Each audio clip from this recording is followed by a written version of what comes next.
나재주 시인을 박수로 모시도록 하겠습니다.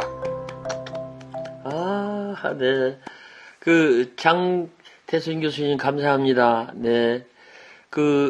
길게 말씀을 해주셨는데, 그야말로 정윤정 선생의 이 방문기계라는 시처럼, 한 사람이 온다는 것은 그의 일생이 오는 것이다. 어마어마한 일이다. 그렇게 했는데, 진짜 어마어마하게 소개를 해주셨는데, 저는 어마어마한 사람이 아니고, 아주 조그마한 사람이고, 구석진 사람이고, 낙후된 사람이고, 시골 사람이고, 이제, 여기 보니까 이제, 연세가 좀 드신 분이 한두 분 계신데, 다 젊은 분들인데, 나는 이제 좀 있으면 지구를 떠날 사람이고요. 어쨌든, 오늘 이렇게 뵈서, 다른 말씀보다도 우선 반갑다라는 말씀을 드리고 싶어요. 반갑지 않지요, 별로. 그렇지만 반갑다라고 해야 돼요. 이 세상이 좋지 않아요.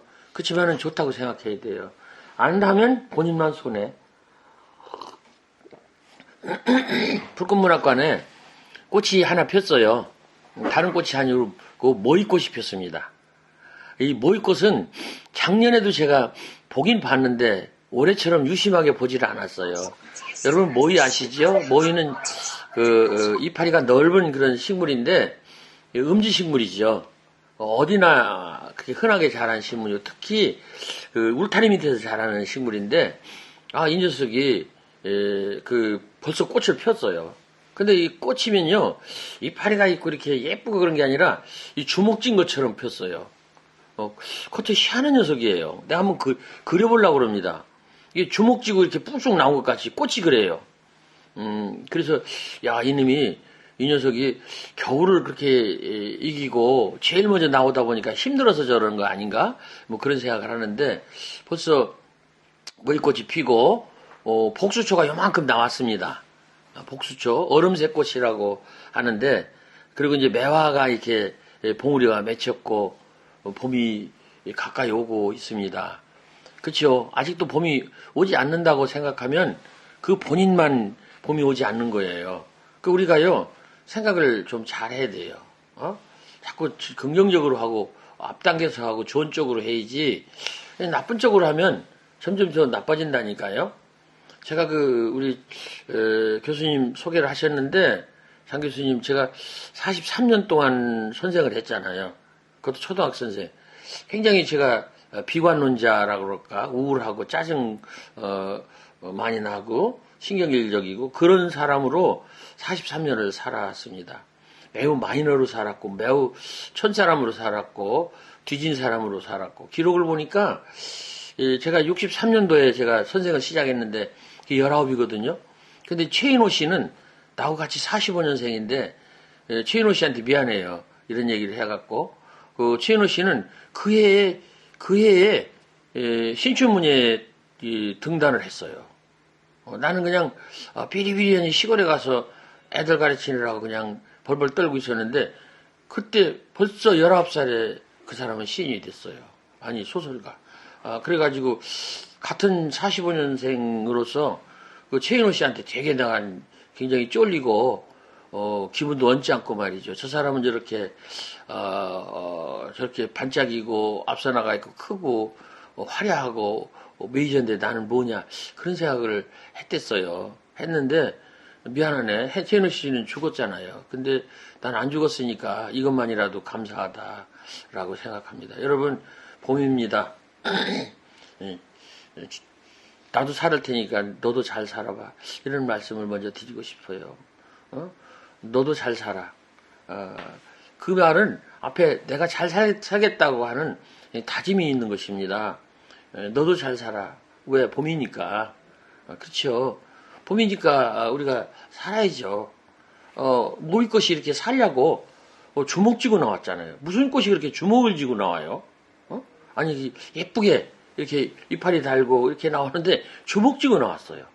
여러분 이 봄은 주먹 쥐고라도 이렇게 꽃을 피우는 그런 봄이어야 된다고 저는 생각합니다. 어제 제가 그 한글 박물관에 가서 2번 공연을 했어요. 요즘은 문학 강연도 참 묘하게 시키대요. 그냥 시키는 게 아니고 음악 노래하고 뭐 그다음에 음악 연주하고 그 사이에 또 시인이 와서 이제 시 얘기하고 읽고 뭐 대담하고 이런 식으로 하는 것 같아요. 그래서 어제 거기 갔다 왔습니다. 물론 저녁 때 갔다 저녁 때 밤에 왔으니까 뭐 보시는 것 같이 제가 눈이 좀 부어 있을 거예요. 그뿐 아니라 이제 잠을 좀 덜 잤거든요. 그 전에는 그러니까 그저께는 교보문고에 가서 그 10 몇 층인가 거기 가서 또 강연을 했어요. 근데 가서 강연을 하고 사람들을 만날 때마다 마음이 아파요.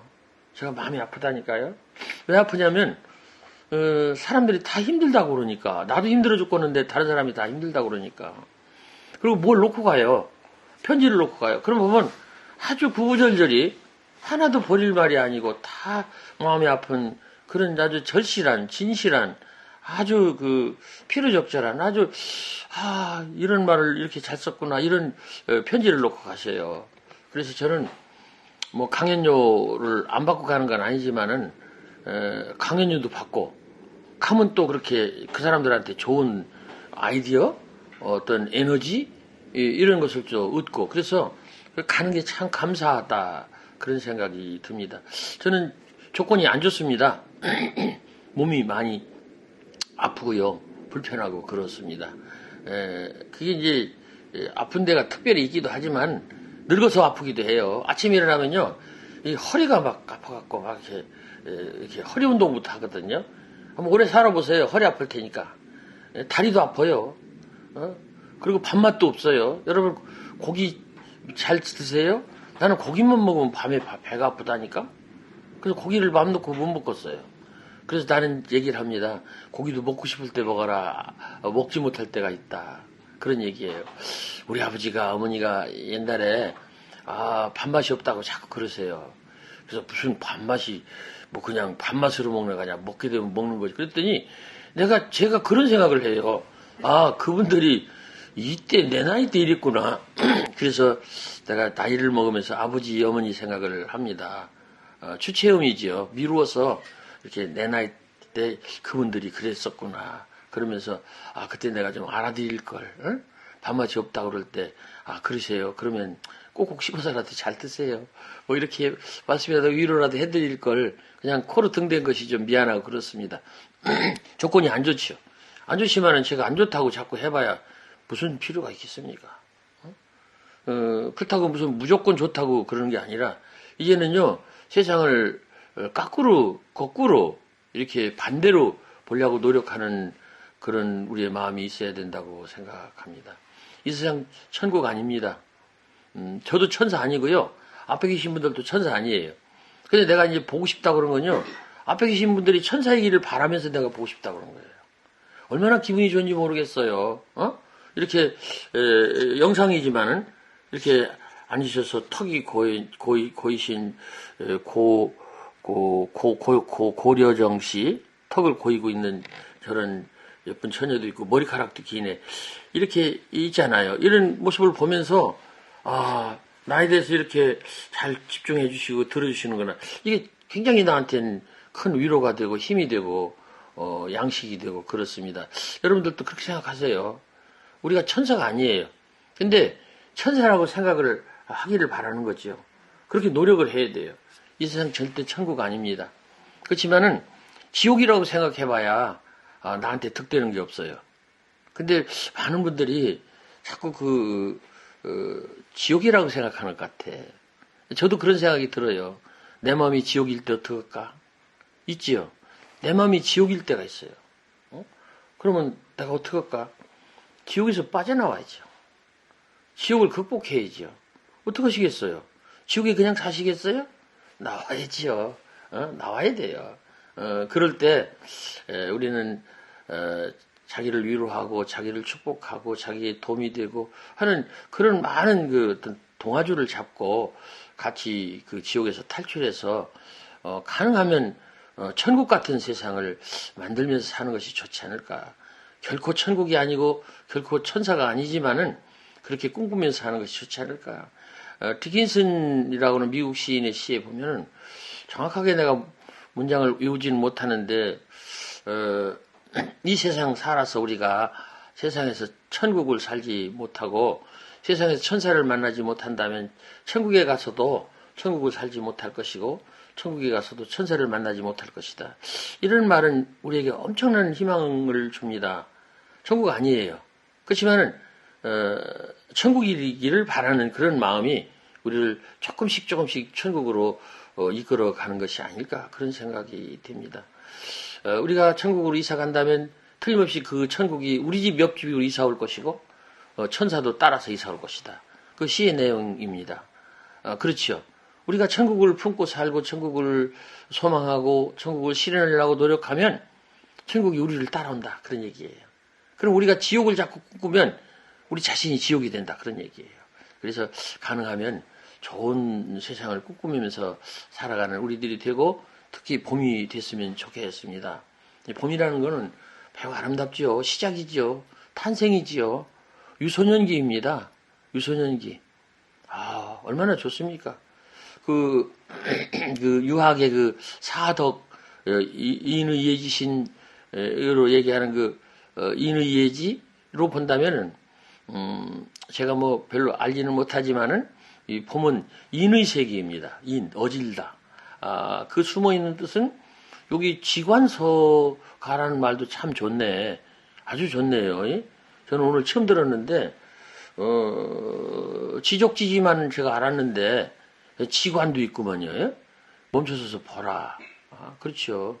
가려면 자세히 봤으면 좋겠네. 어떤 사람 시처럼 오래 봤으면 좋겠네요. 그렇습니다. 지관, 멈춰서서 본다. 아주 좋습니다. 인이라는 거는요, 측은지심입니다. 안쓰럽게 여기는 마음. 저는 그 말을 듣고 너무너무 감사한 느낌을 받았어요. 그 말이 부처님의 자비심하고도 또 맞아 들어가더라고요. 자비가 그게 뭐냐면, 앞에가 사랑할 자입니다. 그래서 비가 슬플 비예요. 그래서 제가 그 얘기를 듣고 오랫동안 마음속으로 간직하고 있었죠. 사랑하고 슬퍼한다? 사랑하면 슬퍼진다? 아니면 슬퍼지면 사랑할까? 그 보니까 제가 내린 나름대로 생각은 그겁니다. 사랑하면 진실로 사랑하고 많이 사랑하고 아주 깊이 사랑하면 슬퍼지기도 할 것이다. 우리들의 부모가 우리를 두고 슬프지 않으셨을까? 그리고 이제 연애해보거나 이런 경험이 있는 청춘들한테 물어봐도 사랑하면 슬퍼진다. 근데 놀랍게요.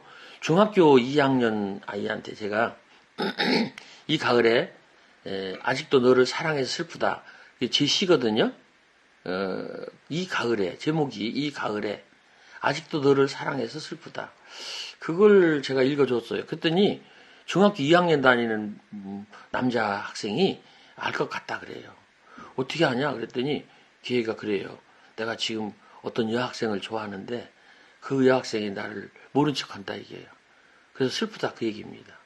와, 아니 저는 이거요 70살 가까워서 쓴 거거든요. 이 가을에, 지난 가을이 아니고 이 가을에, 딱 이 가을에, 오는 가을이 아니라 바로 이 가을에. 어떻습니까? 가을은 정리하는 계절이에요. 그리고 수확하고 떠나가고 나뭇잎들도 내려오고 뭐 그런 계절인데 그때까지도 나뭇잎을 그냥 매달고 있는 그런 나무라면 얼마나 답답하고 얼마나 속이 좀 힘들겠습니까? 그렇죠? 떠나지 못하는 그런 사람, 떠나야 할 때. 시골 말로 황새 늦새끼 깐다는 말이 있어요. 쌍소리에서 미안한데 쌍소리가 아니고 논에 사는 황새가 있어요. 논에 사는 황새. 새지요. 철새입니다. 여름 철새인데 얘가요 새끼를 이렇게 알을 낳아야 되는데 적절한 시기에 새끼를 안 낳고 좀 안 맞아서 늦게 낳았어요. 날씨가 춥지요. 다른 황새들은 날아가 새끼를 데리고. 근데 얘는 늦새끼를 깐 거예요. 늦게 애기를 알을 낳았고 늦게. 그게 자기는 날아갈 수가 있는데 늦게 깐 그 황새 애기새가 날릴 수가 없는 거예요. 그래서 이 찬바람 불고요. 눈발이 비치고 그러는데 황새가 그때까지 자기 새끼가 다른 이 능력이 생길 때까지 기다리고 있는 거예요. 그 시골 사람들이 그걸 보면서 황새 늦새끼 같다고. 욕이 아니고요. 황새가 늦게 새끼를 얻어서 저는 날아갈 수 있는데 새끼가 날아가지 못하니까 늦게까지 찬바람 속에서 고생하고 있다. 이 얘기입니다. 아, 슬프잖아요. 그래서 저는 부처님 말씀 사랑자 슬플비, 사랑에 슬프다. 이게 마음이 아픈 거예요. 그래서 아까 쓴 시, 아직도 너를 사랑에 슬프다. 이 가을에 이걸 제가 썼어요. 근데 이걸요, 되게 보면 나이 먹은 분들은 느낌으로 대강 아세요. 근데 이 어린 청춘들이나 이 젊은 친구들은 잘 모르잖아요. 근데 중학교 2학년 아이가 알겠다 그러더라고요. 어떻게 아냐 그랬더니 지가 여자 학생을 좋아하는데 그 여학생이 자기를 돌아보지 않는데요. 그래서 슬프다. 그런 얘기입니다. 아, 그거 보면요. 그 중학생들의 그 인생이 아주 그냥 형편없이 아무것도 아닌 것이 아니고 그 나름대로 힘겹고 고달프고 어렵고 그렇지 않나 그런 생각이 들어요. 그래서 강연장에 가면 제가 마음이 아파요. 그걸 같이 느끼니까 아 어떡하지. 제가 한 5, 6년 전에 제주도 규일중학교에 강연을 간 적이 있습니다. 사립학교인데 한 4, 500명을 강당에다 그냥 바닥에다 앉혀놓고 거기서 이제 강연을 했어요. 아주 강연이 좋았습니다. 되게 강연도요, 일방적으로 그냥 이렇게 총 쏘듯이 그냥 계속 그냥 소낙비 내리듯이 이쪽에서 저쪽으로만 주는 강연이 아니고 이렇게 강연을 하면서 사람들을 보면 느낌이 와요. 잘 듣는구나, 다른 생각하는구나, 뭔가를 좀 얘기하고 싶구나 이런 걸 알 수가 있는데 강연을 잘 했어요. 그러면서 사인을 하는데 저는 사인할 때 시를 한 편을 다 써줍니다. 그렇기 때문에 짧은 시를 선택해야죠. 긴 시는 더 시간이 걸리니까 제 시 중에서 완벽하게 써줘요. 제일 많이 써주는 시가 이 풀꽃 1하고 3인데 자세히 봐야 예쁘다 오래 봐야 사랑스럽다 너도 그렇다. 3은 기죽지 말고 살아봐 꽃 피워봐 참 좋아 이런 걸 제가 써줍니다. 그래서 한 50명 이렇게 줄 세워서 쓰는데 한 아이가 와가지고요 그 사인 받기 전에 거기도 여학생인데 중학교 2학년인데 똑똑한 아이였어요. 다음 해 이제 학생회장이 될 아이라고 그래요. 대강 학생회장을 2학년 때 뽑는 것 같아. 그러면 이제 3학년 가서 이제 학생회장을 하는데 그 아이가 저를 보고 그래요. 선생님, 제가 선생님 시를 하나 외우고 있습니다. 그래요. 그 무슨 시인데? 근데 자기가 외운대요. 혼자서 여럿이서 무리지어 피어있는 꽃보다도 두셋이서 피어있는 꽃이 도란도란 의초로울 때 있다. 두셋이서 피어있는 꽃보다도 혼자서 피어있는 꽃이 더욱 당당할 때 있다. 너 비록 오늘 혼자서 꽃으로 피어있을지라도 너무 힘들어하지 말아라. 이 시를 제 앞에 와서 이렇게 안 보고 이렇게 낭송을 하는 거예요. 그래서 이게 누가 쓴 시냐 그랬더니 선생님이 쓴 거예요. 그래서 내가 썼어? 아닌 것 같은데 제가 시를 하도 많이 써가지고 제가 쓴 시를 제가 잘 몰라요. 그래서 집에 가서 찾아보자. 거기서 그렇게 이제 제가 접수를 했어요. 하고 그래 그 시 중에 어느 대목이 제일 너한테는 좋냐? 그랬더니 이런 때 이제 제가 이제 주기만 하는 게 아니라 받기도 합니다. 어느 대목이 좋냐? 그러면 그걸 제가 듣고 그렇게 또 제가 또 다음에 그런 부분에서 제가 조심을 하잖아요. 주의를 하고 내 능력으로 이렇게 바꿔서 갔는데 그 부분이 좋대요. 너 비록 오늘 혼자서 꽃으로 피어 있을지라도 너무 힘들어하지 말아라. 이 대목이 좋대요.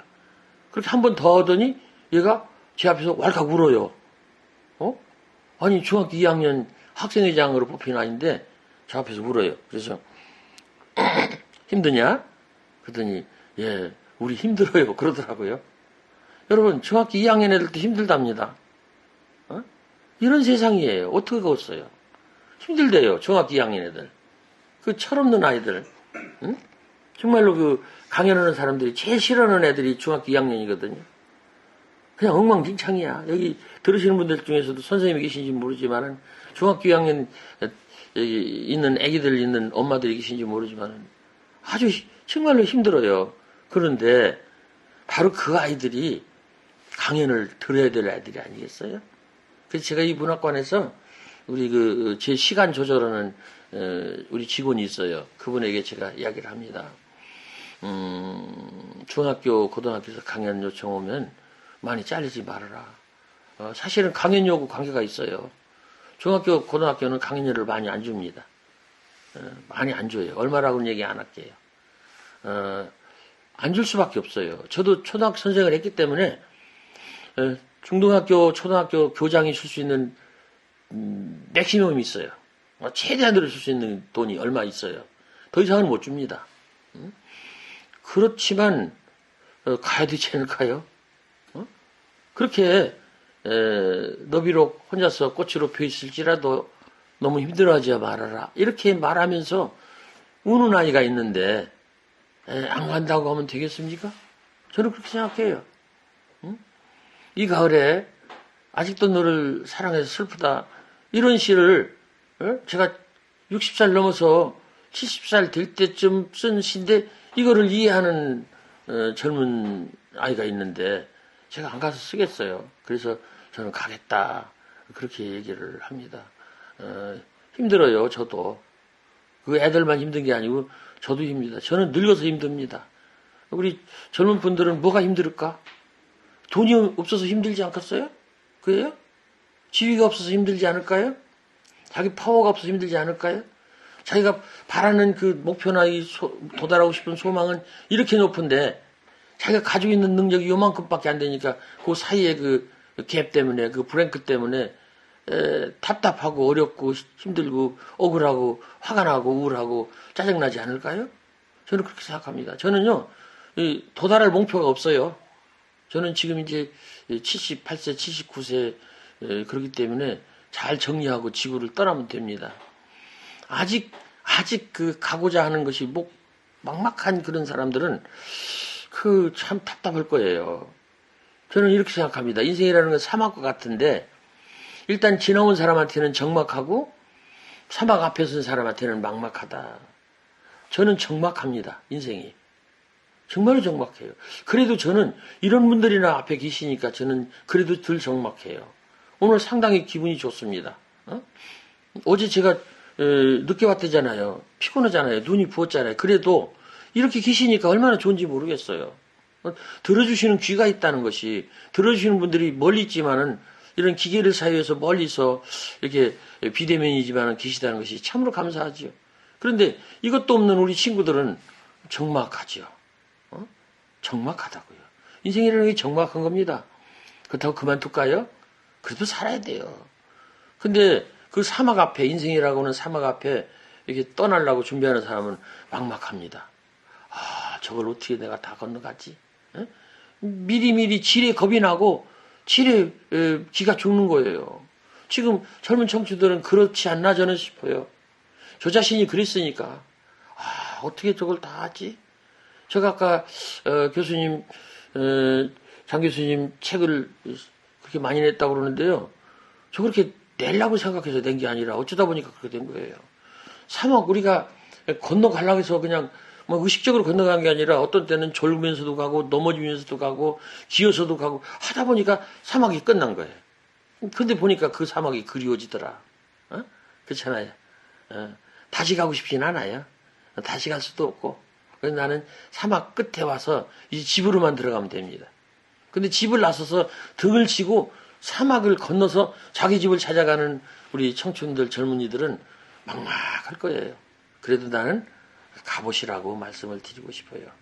미리 포기하고 미리 주저앉고 미리 다 버리고 안 할 거야. 가장 나쁘다고 생각해요. 우리 인생은요, 그 로망롤랑 얘기라고 그러는데 한 15분쯤 영화가 시작이 돼서 지나간 다음에 영화관에 들어간 것 같다. 우리 인생은 15분쯤 영화가 지나간 그런 영화관에 들어가서 영화 구경하는 것 같다. 영화가 1시간짜리라면 50분짜리를 보는데 이미 15분이나 10분이 지나갔어요. 그래서 앞에 걸 자꾸 준비하면서 봐야 돼요. 맞춰서 보는 것이고, 아까 우리 아버지, 우리 어머니 고기맛 밥맛 없다고 할 때 그걸 이제 와서 제가 이제 안다고 그랬잖아요. 바로 그것처럼 이렇게 맞춰봐야 돼. 아, 이때 이랬었구나. 어? 그래 맞춰보는 거예요. 인생은 비극도 아니고 시극도 아니에요. 그 자체로 가치 있는 거고 아름다운 것이고 훌륭한 것입니다. 저는 그렇게 생각해요. 인생이라는 것은 영화가 시작돼서 상영이 돼서 10분이나 15분 지난 다음에 영화관에 들어가는 것 같다. 그래서 계속 맞춰보고 계속 노력하고 그러다가 그것이 잘 되면 좋고 안 되면 다시 하고 그런 게 아니겠어요? 우리는 다 던져진 자예요. 우리가 뭐 우리 아버지 어머니 자식으로 오고 싶어서 여기 왔습니까? 어쩌다 보니까 우리 아버지 어머니 자식이죠. 우리 이름 내가 지었어요? 철 들고 보니까 내가 나태주더라고요. 아이고 왜 내가 나태주예요? 요즘에 나태주가 또 하나 나와갖고 아주 참 골치 아픈데 걔도 왜 나태주라고 졌는지 모르겠어. 걔도 모르고 졌을 거예요. 걔가 지가 나태주라고 하고 싶은 게 아니에요. 그 엄마 아빠가 좀 뭐 없어서 고모들이 6고모가 돌봐줬다고 그러는데 그 나태주. 저도요 이름이 태자가 클 때자예요. 그리고 기둥주예요. 큰아들이니까 아버지가 소망을 걸어서 큰 기둥이 되라. 아 저는 참 그 큰 기둥이 아닌데 자꾸 큰 기둥 되라 했어서요. 아주 일생 동안 고달팠습니다. 그게 내 뜻이 아니에요. 우리 아버지 뜻이에요. 우리는요 던져진 자예요. 선택받은 자예요. 근데 우리가 계속해서 내 뜻으로 나 혼자만으로 한다고 이렇게 생각하면 피차가 괴롭지 않을까요? 때때로는 남의 뜻으로 내가 하는 거고 선택받아서 하고 또 내가 또 선택도 하고 이러면서 우리가 서로 이렇게 사는 것이 좋지 않을까 그런 생각이 듭니다. 여러분 이 봄에 새롭게 이렇게 우리가 살아났으니까 여름을 살 수 있다는 생각을 합시다. 여름. 우리 친구들, 우리 시인들 이 봄에 많이 돌아가셨어요. 이혜령 선생도 작년 봄 2월 며칠 날 내일인가가 그분 일주기인데 벌써 일주기가 됐어요. 오탁번이라고 그 상관왕 신춘문예 그분도 고등학교 다닐 때 동화 당선을 했어요. 그리고 시 당선했고 소설 당선했고 그렇게 신춘문예 3가지 이 장르에 당선을 했던 아주 천재라고 하는 분이 얼마 전에 죽었습니다. 저보다 2살 위인데 죽었어요. 그러면 나도 2년 후에 죽어야 되나? 가능하면 더 살고 싶은데. 여러분, 살고 싶은 게 우리 사람이에요. 그러므로 우리는 열심히 살아야 되고, 우리 봄이 왔잖아요. 제가 생일이 3월 16일인데, 요때쯤 되면 제가 아픕니다. 저는 그렇게 생각해요. 어머니 뱃속에서 내가 세상으로 나가려고 아프다. 어머니 뱃속에서 내가 세상에 나가려고 아프다. 그래서 저는 1년에 한 번씩 세상에 나간다. 그것이 생일이잖아요. 1년에 한 번씩 세상에 나간다. 그래서 3월 16일이 제가 생일인데 3월 16일에 태어나면 다시 제가 아기로서 1년을 사는 거예요. 한 사람의 생명체로서 사는 거예요. 우리 문학관에 피어있는 모비꽃처럼 한 사람의 한 존재의 한 식물의 그런 생명체로서 한 해를 사는 것이다. 그래서 이 봄이 됐으니까 나도 살 테니까 너도 잘 살아봐. 이런 말씀을 드리고 싶습니다. 반말해서 미안해요. 너도 잘 살아봐. 그래서 반말해서 미안한데 당신들도 잘 사세요. 이렇게 축복의 말씀을 드리고 싶습니다. 여름이 오겠지요? 안 올까요? 여름이 오겠지요? 옵니다. 네, 안 올 것 같지요? 그럴 수 있어요. 그런데 오탁본 씨는 죽었기 때문에 여름이 안 옵니다. 그러니까 내가 오탁본 씨보다도 난 거예요. 우리 선배인데 그 사람은 상관왕을 했는데 나는 뭐 한 번밖에 못 했는데 그래도 내가 난 거예요. 그래서 우리가 살아있는 가치에 대해서 무한한 감사를 드리면서 살아야 되겠다. 가을이 올까요? 가을도 옵니다. 겨울도 올까요? 겨울이 옵니다. 네. 셸리라고 하는 영국 시인이 그랬어요. 겨울이 오면 봄도 멀지 않으리. 이런 구절은 마음속에 담으시기 바랍니다. 그래서 많이 힘들고 짜증날 때 그 말씀을 그 시를 이렇게 주문처럼 한번 소리내서 아니면 입속으로 외워보시기 바랍니다. 겨울이 오면 봄도 멀지 않으리. 그거 누가 몰라요? 다 알지요. 근데 시인이 그거를 힘줘서 얘기했어요. 서풍부라고 하는 그 긴 장시 끝에다가 계절에 나팔 수인 바람이여 불어다오. 겨울이 오면 봄도 멀지 않으리. 여러분, 겨울이 오면 봄도 멀지 않으리. 너무너무 평범하고 너무너무 흔한 말인데 이 속에 우리에게 희망을 주는 참으로 좋은 에너지가 있다는 것을 잊지 마시기 바랍니다. 또 우리 그 바레리, 폴 바레리 프랑스 시인, 이 사람이 해변의 뮤지 끝부분에 바람이 분다, 살아봐야겠다, 이런 구절이 있습니다. 여러분, 바람이 불어요. 어떤 바람인지는 모르지만은 실제 바람도 우리를 흔들어 놓을 것이죠. 우리를 힘들게 하겠죠. 근데 이 바레리는 바람이 분다, 모자를 잡아야겠다, 옷깃을 염해야 되겠다, 집으로 방으로 들어가겠다, 이렇게 안 하고 엉뚱하게 바람이 분다, 살아봐야겠다. 저는 그런 말을 마음속에 간직하면서 힘들고 어렵고 지칠 때, 그야말로 막막할 때, 발레리 그 영감도 바람이 분다, 살아봐야겠다 했으니까 나도 살아봐야겠다, 이렇게 하면서 좀 견뎠던 그런 기억이 있습니다. 싸구려시죠. 삶이 그대를 속일지라도 슬퍼하거나 노하지 마라. 싸구려시죠. 이 시를 어디서 보셨을까? 나이 드신 분들은 옛날 이바소에서 보셨을 거예요. 페인트 그림으로 이바소로 싸구려 그림을 그려놓고 거기다가 삶이 그대를 속일지라도 슬퍼하거나 노하지 마라. 뿌시킨. 저는 뿌시킨을 찾아서 러시아에 한번 갔었어요. 와, 이 뿌시킨은요, 그 할아버지가 아프리카에서 온 흑인이라고 그러던데, 러시아 사람들요, 요즘은 좀 이쁘지 않지요? 이 러시아가 좀 안 이뻐요. 우리나라 가스 값도 자꾸 올라가게 만드는 우크라이나 전쟁 그런 거 하니까 안 이쁜데, 와, 뿌시킨에 대해서요, 아주 종교적인 존경을 보내더라고요. 아주 벌벌 떨어요, 뿌시킨에 대해서는요. 제가 뿌시킨 박물관에 갔는데요, 비가 오는 날이었거든요. 우비를 입었어요. 그랬더니 말이죠, 우비를 벗으라고 그러더니 이 안에 있는 물기 같은 것도 다 말린 다음에 들어가라고 그래갖고 굉장히 좀 썰렁했습니다. 그냥 들어가면 되지. 이 옷에 좀 물이 좀 있다고 좀 기다렸다 마른 다음에 들어가래요. 그 뿌시킨 박물관 문학관인데, 우리나라 그랬다가는 진짜 인터넷에 그냥 드글드글 오를 거예요. 여기 물꽃문학관인데 여기 그림 같은 거 다 와서 만지거든요. 그거 만지지 말라고 그러면 인터넷에 올릴 텐데 그냥 내비두죠. 근데 뿌시킨 박물관은요, 문학관은 벗었는데도 여기 옷에 있는 습기를 다 말리고 들어가라고 그러더라고요. 그렇게 뿌시킨에 대해서는 대단해요. 그 뿌시킨의 그 말, 삶이 그대를 속일지라도. 아마 뿌시킨도 속여 보는 것을 당했던가 봐요. 슬퍼하거나 노하지 마라. 그것이 지나가면 기쁨의 날과 좋은 날이 올 것이다. 이런 말을 했잖아요. 이게 허언이죠. 거짓말이죠. 제가 이 세상이 천국일 수 있다고 하는 것도 거짓말이죠. 그렇지만 그 거짓말이지만은 그걸 믿고 우리가 살아가는데 도움이 된다면 좋지 않을까. 제가 요즘에 나온 책 중에 별빛 너머의 별이라는 책을 하나 냈습니다. 뽑은 시집이에요. 근데 그게 페이지가 얼마냐면 450페이지예요. 시가 365편이 들어있습니다. 좀 미치지 않았나요? 시집이 450페이지라고요? 요즘요, 놀라운 게 있어요. 시집은 두꺼워지고 소설집이 얇아진다는 사실.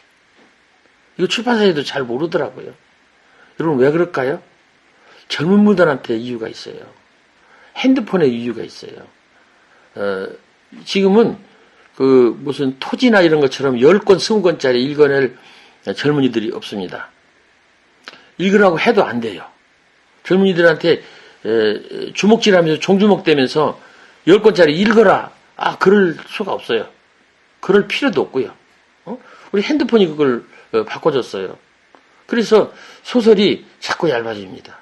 200페이지 이쪽으로 얇아져요. 놀랍지 않습니까? 이걸 빨리 우리가 알아야 돼요. 근데 시집은 그 시는 한 편 한 편이 완성도가 있고 가볍기 때문에 450페이지짜리 책인데요. 잘 나갔을까요? 잘 나가고 있습니다.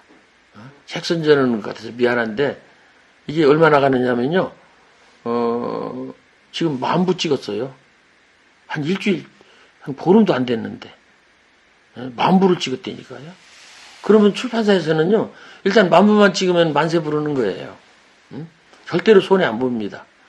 그래서 이 450페이지짜리 책인데 어쨌든 뭐 제가 책 얘기를 했습니다마는 별빛 너머의 별, 우리 인생은 별빛과 같은 인생이다라고 저는 생각해요.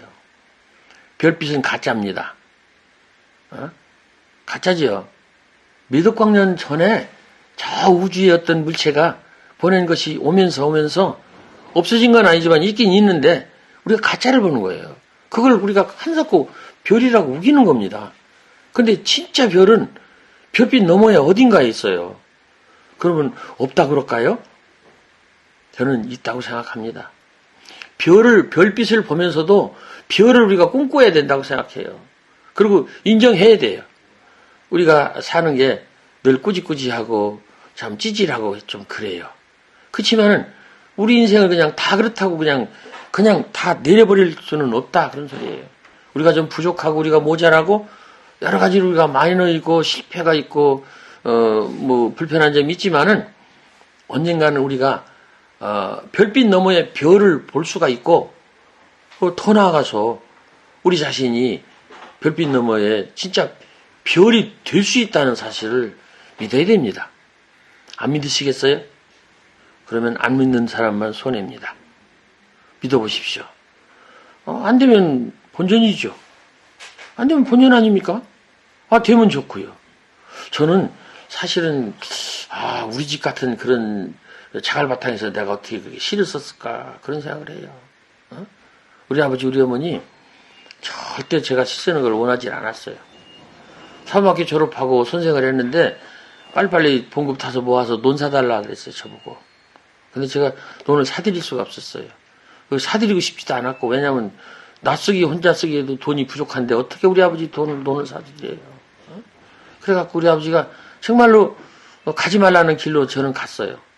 그리움, 가지 말라는데 가고 싶은 길이 있다. 만나지 말자면서 만나고 싶은 사람이 있다. 하지 말라면 더 해보고 싶은 일이 있다. 그것이 인생이고 그리움, 바로 너다. 이게 그리움이란 시입니다. 얼마 전에 송혜교하고 그 박보검 씨가 남자친구라고 하는 드라마에서 이 시를 읽어가지고 그 시가 들어있는 꽃을 보도 너를 본다가 한 달에 10만 부가 나가갖고 내가 놀라버렸어요. 여러분 한 달에 10만 부 나가면요 인세가 나한테 들어오는 인세가 1억이에요. 나한테 들어오는 인세가. 그러면 출판사로 들어가는 그 수익금은요 곱하기 3하면은 3억이고 곱하기 4하면 4억이에요. 아니 책 한 권을 한 달 동안에 파는 게 그게 누구 효과? 이 박보검 효과, 송혜교 효과. 그래가지고 신문에서 그 책을 그 시집을 박보검 시집이라고 해서 내가 깜짝 놀랐어요. 왜 나태주 시집이 왜 박보검 시집이야? 그 사이에 빠진 게 있지요. 박보검이 드라마에서 들고 다닌 나태주 시집. 그걸 가운데 빼버린 거예요.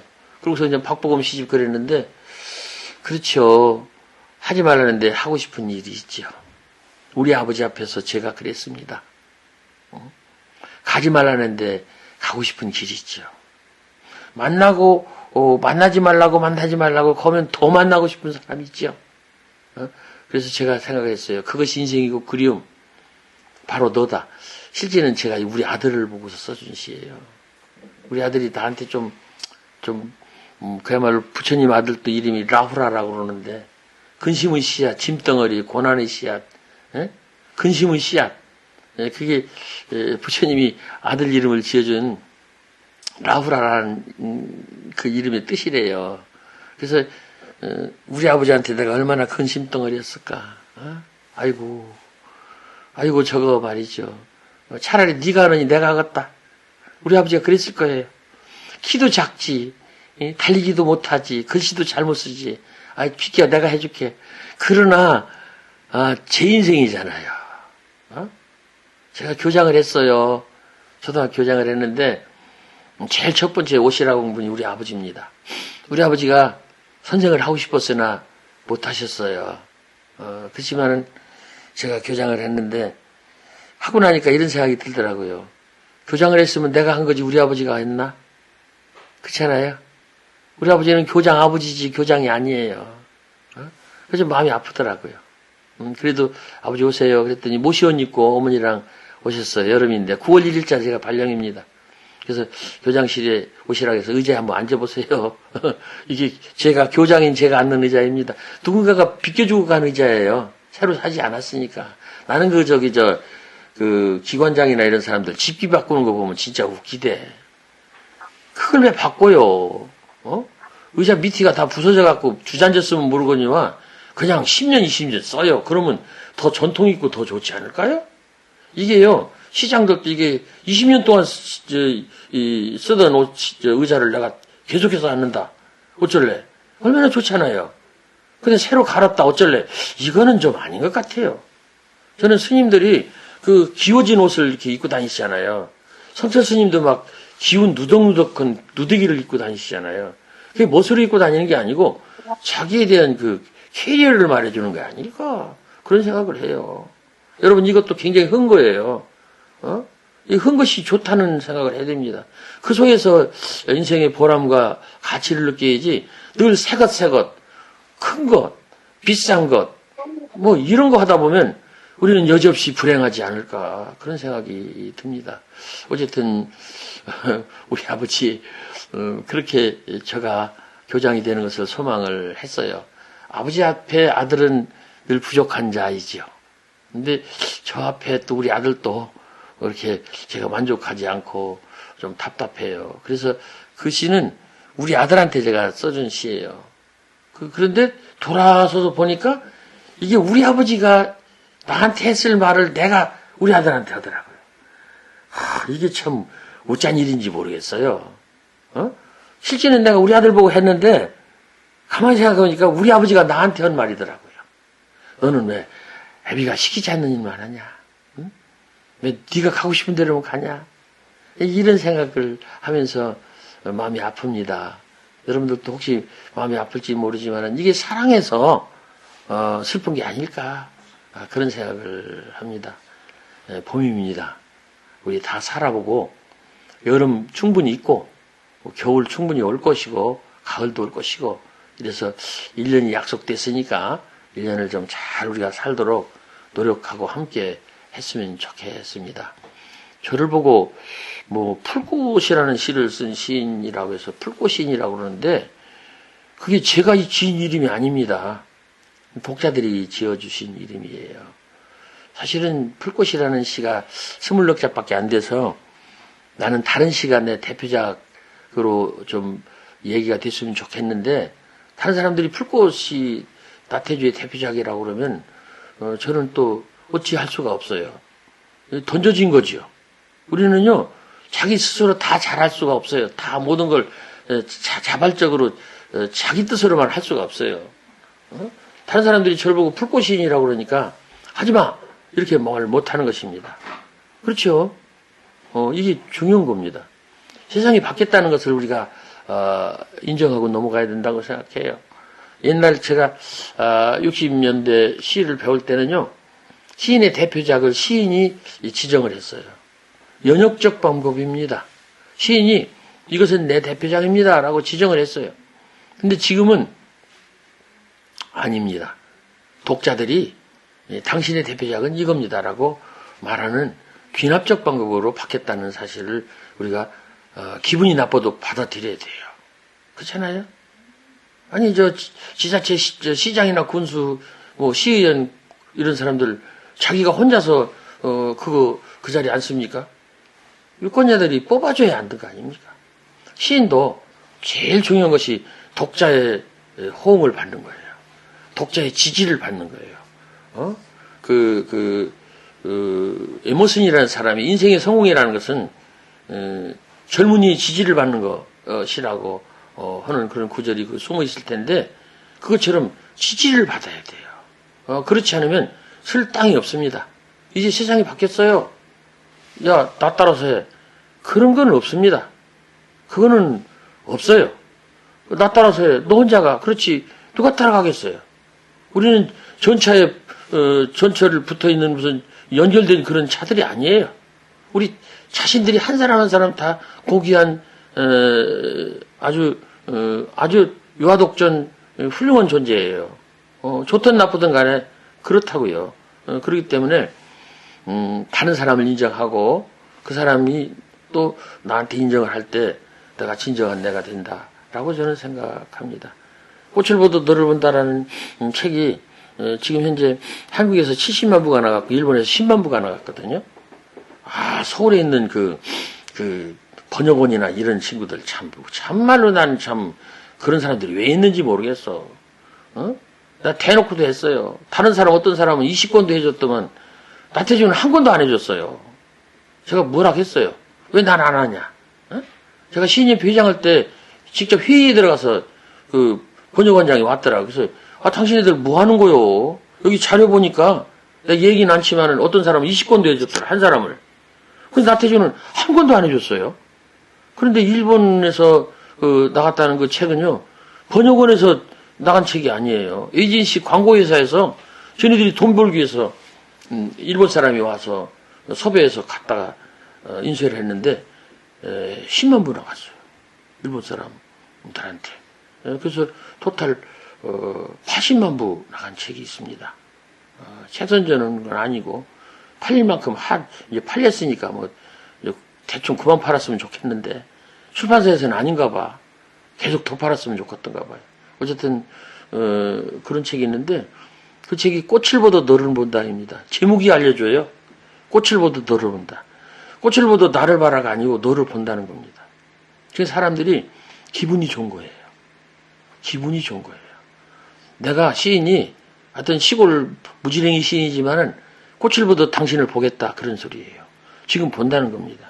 그리고 그 책이 그 편집 자체가 달라요. 창작 시집이 아니고 그 독자들이 인터넷 블로그나 카페나 인스타그램 이런데 트위터나 이런데 가져간 그런 그 제 시를 가지고 제가 뽑았어요. 그래서 많이 뽑힌 그런 시를 제목을 적어가지고 한 달쯤 했어요. 그래갖고 다 두져갖고 이렇게 그 숫자로 어떤 것이 몇 편이 제일 많이 나갔을까 이렇게 해서 알아가지고 거기에 뽑힌 순위대로 해서 뽑아서 우선순위대로 해서 책을 제가 다시 엮었어요. 그러니까 쓰긴 제가 썼지만은 시를 선택해주고 올려주고 좋다고 한 사람은 독자들이에요. 그러니까 제가 혼자 책을 낸 게 아니라 독자하고 더불어 낸 거예요. 생산자는 전데 이미 나가가지고 독자들은 소비가 된 거예요. 선택이 된 거예요. 그걸 제가 다시 뽑아서 다시 이렇게 책으로 낸 거예요. 말하자면 순환이 있었다는 얘기입니다. 순환. 저는 이런 순환을 선순환이라고 생각해요. 선순환, 좋은 순환. 이제는 선순환을 우리가 생각하면서 살아야 돼요. 가는 말이 고와야 오는 말도 곱다. 그러니까 내가 여기서 좋은 말을 해주는 거예요. 그럼 저쪽에서 좋은 말을 하면 어떻게 했어요? 기분이 나쁘지 않지요? 여기서 욕을 했는데 저도 욕을 해? 예? 내가 더 센 욕을 해? 더 센 욕을 해? 이러면 망가지는 거예요. 저는 그렇게 생각합니다. 좋은 얘기해? 더 좋은 얘기해? 좋은 얘기? 그럼 우리는요, 천국에 살 수가 있는 거예요. 그럼 우리가, 저 사람한테 내가 천사가 될 수가 있고, 저 사람이 나의 천사가 될 수 있다고 생각합니다. 시간적으로 짧게 지나가겠지만은 틀림없이 천사가 된다고 저는 생각해요. 이게 제가 생각하는 것입니다. 이게 선순환이고, 이게 상호작용이고, 이게 소통이고, 톨스토이가 얘기했던 소통이에요. 나하고 소통, 너하고 소통, 세상하고 소통. 이게 소통이 생명이고, 사람을 살리는 것이고, 이것이 음악이고, 이것이 리듬이고, 이것이 평화입니다. 일방적으로 여기서 꽝꽝꽝 가면, 이건 못 박는 것이지, 그건 아니에요. 여러분, 바닷가에 나가서 바닷물결 소리 들어보셨어요? 철썩철썩만 있나요? 스르르도 있어요. 철썩철썩, 쏴, 스르르. 이것도 있다 이거예요. 우리 숨이 낼 숨만 있나요? 들 숨만 있나요? 내고 들어가고 내고 들어가고. 어떻습니까? 달도 어떻습니까? 보름달이 됐다가 금음달이 됐다 다시 보름달이 됐다 이렇게 바뀌잖아요. 바로 이거라고 저는 생각합니다. 주고받고 주고받고 해서 서로 억울하지 않고 서로 평화롭고 아름답게 잘 사는 세상이 됐으면 좋겠습니다. 여기에 우리 시가 도움을 줘야 된다고 생각합니다. 힘드세요? 그러면 네, 그러실 거예요. 저도 힘들은데 오늘 힘들게 아침에 허리 운동하면서 잘 왔어요. 어떻게 그냥 같이 좀 앉아서 얘기 좀 해볼까요? 이러면 훨씬 덜 힘들 거예요. 무슨 힘이 들어? 그런 거 하지 마.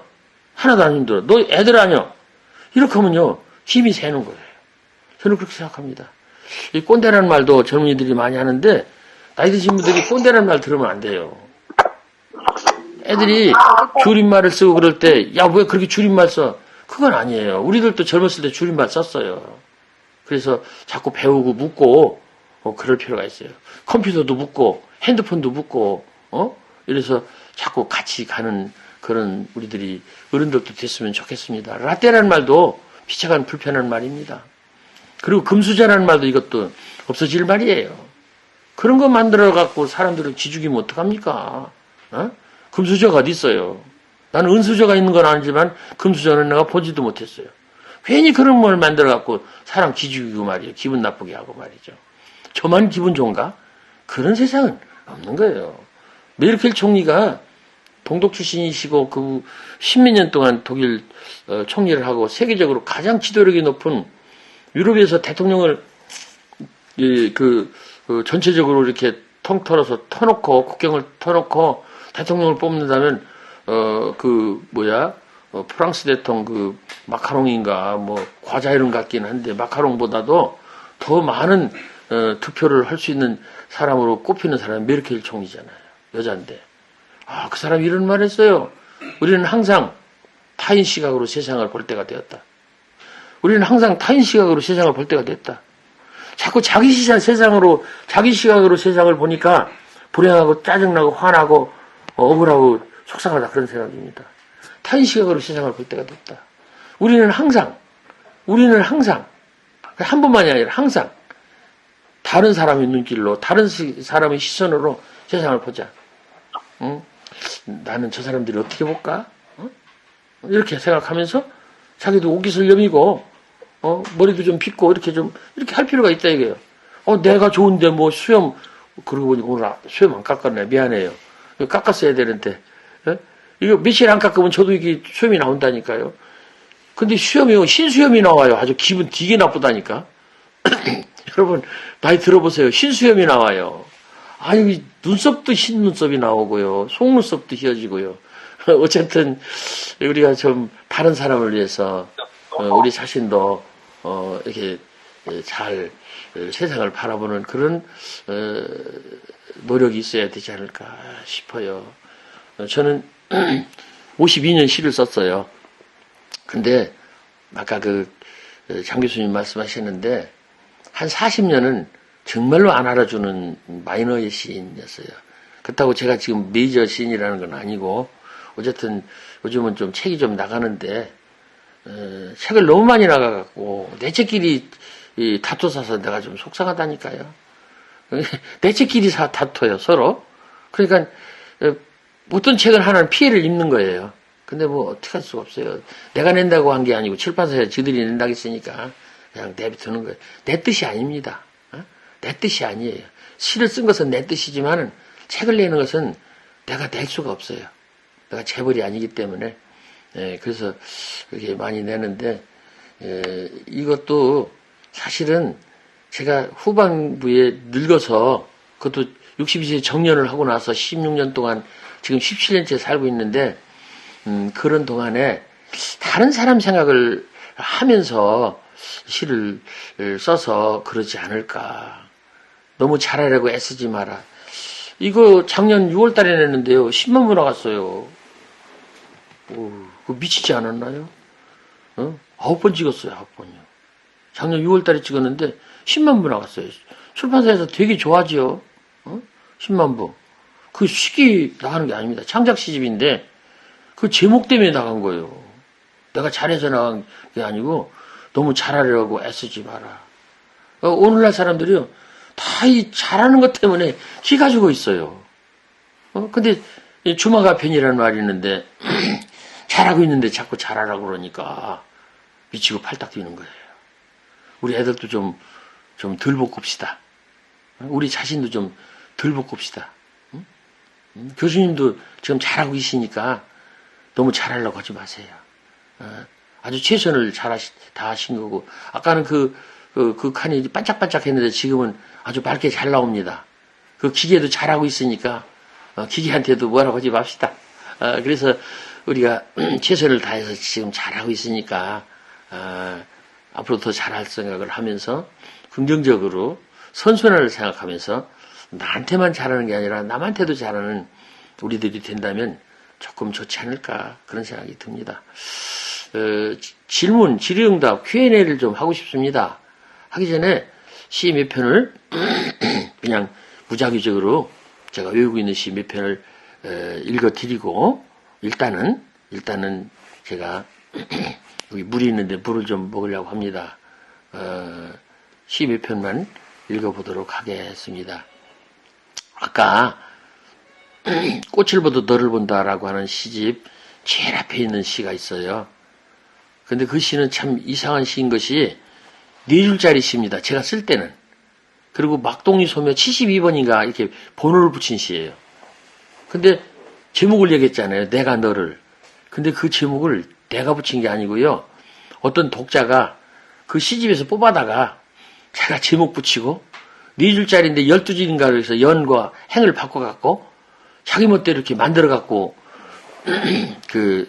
이 인터넷에 올렸어요. 저는 그게 내 시가 아닌 줄 알았더니 읽어보니까 내 거더라고요. 4줄짜리인데 12줄로 바꿨어요. 그 연이 없는데 3연으로 이렇게 만들었어요. 3개 연으로. 내가 너를 얼마나 좋아하는지 너는 몰라도 된다. 내가 너를 좋아하는 마음은 오로지 나의 것이요. 나의 그리움은 나의 것으로도 차고 넘치니까. 나는 이제 너 없이도 너를 좋아할 수 있다. 이 짝사랑의 시인데 이 시를 사람들이 이렇게 좋아하더라고요. 그래서 그 꽃을 보도 너를 본다 제일 앞 페이지에다가 제가 실렸습니다. 많은 분들이 좋아해서 감사하게 생각하고요. 제가 17년 전에 교직에서 물러났다고 그러는데 그때 제가 죽을 병에 한번 걸렸었어요. 정말로 죽을 병에 걸렸습니다. 의사들이 뭐 절대로 못 산다고 살 생각하지 말라고 했는데 내가 기분 나빠서 살았어요. 그냥 그 말이 되게 기분 나쁘더라고요. 나보고 죽으라고 그러면 기분 줄 사람이 어디 있어요. 그래서 내가 기를 쓰고 살았습니다. 거기에 대한 얘기는 언제 다른 기회 있으면 하고 싶은데 자생력이라고 얘기를 하는데 기쁨 때문에 살았어요. 기쁨 때문에 살았어요. 기쁘다. 그것 때문에 내가 살았습니다. 기쁨은 틀림없이 암을 물리칠 수 있습니다. 기쁨은 죽을 병을 살릴 수 있어요. 그러나 늙어 죽는 건 못 살리고 보통 생명이 남아있는 사람한테는요. 기쁨이 생명을 연장해주는 병을 치료해주는 가장 좋은 치료제입니다. 어쨌든 그렇게 어렵게 이제 투병 생활을 하고 병원에서 나왔어요. 그때 나를 위해서 기도해주고 염려해주고 물론 이제 와서 돈도 준 사람도 있고요. 정말 고맙지요. 얼마나 고마워요. 그 사람도 돈이 아까울 텐데 나한테 돈 주시고 그래서 그 사람들을 생각하면서 내가 시를 썼어요. 멀리서 빈다. 어딘가 내가 모르는 곳에 보이지 않는 꽃처럼 웃고 있는 너 한 사람으로 하여 세상은 다시 한번 눈부신 아침이 되고 어딘가 네가 모르는 곳에 보이지 않는 풀잎처럼 숨쉬고 있는 나 한 사람으로 하여 세상은 다시 한번 저녁이 온다. 가을이다. 부디 아프지 마라. 이 제목이 멀리서 빈다인데 이 코로나 때 아주 많은 사람들이 격리되고 비대면이고 그러니까 이 시를 갖다가 많이 써주셨어요. 그래서 매우 감사하게 고맙게 생각을 합니다. 이쯤 얘기하고요. 교수님한테 마이크를 넘기면서 여기 지금 아주 끝까지 이렇게 잘 들어주신 분들에게 감사를 드리며 여기서 들어주신 분들이 질문을 해주시면 제가 빨리 명쾌하게 신속하게 답을 해드리도록 노력을 하겠습니다. 우리 교수님께 말씀을 좀 드리겠습니다. 뭐 왔다고요? 지금 여기 채팅이 나오는데요. 불러주세요. 질문자들이 엄청. 불러주세요. 예. 불러주세요. 네. 선생님이라고 불러드릴지 시인님이라고 불러드릴지 아무렇게나 하세요. 고민스러운데요. 예. 보통은 이제 나태주님 이런 식으로 시인께는 그냥 성함에다 님을 붙이긴 하는데 네, 나태주도 괜찮아요. 나태주님 좋습니다. 네. 예, 경우에 따라 제가 선생님이라고 부를 수도 있을 것 같습니다. 네, 워낙 오랫동안 선생님 하셔도 예. 하셨으니까요. 근데 지금 굉장히 많은 분들이 노래시지 않았을까 싶은데요. 저희가 예상했던 것과 굉장히 다르지만 너무나 좋은 말씀을 많이 해주셔서 감사합니다. 마치 아무 준비 안 하신 것처럼 굉장히 편안하게 말씀하시는데 준비 안 했어요.